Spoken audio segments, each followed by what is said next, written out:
কে হচ্ছেন দেশের পরবর্তী রাষ্ট্রপতি? সাবেক রাষ্ট্রপতির বিরুদ্ধে একটি মামলা হয়েছে ঢাকার একটি আদালতে। সংবিধানের 123-2 অনুচ্ছেদ অনুসারে 90 দিনের মধ্যে রাষ্ট্রপতির পদত্যাগের 90 দিনের মধ্যে নতুন রাষ্ট্রপতি নির্বাচন করতে হবে।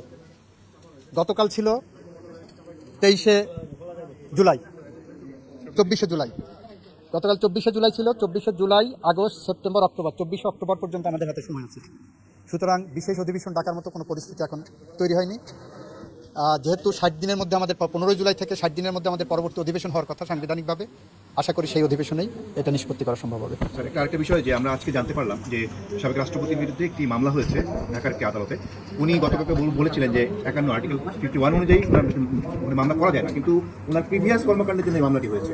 এক্ষেত্রে এই মামলাটি বিচার্য হবে অথবা এই মামলাটি মানে কি প্রক্রিয়া থাকে কিনা এটা ব্যাখ্যা কি?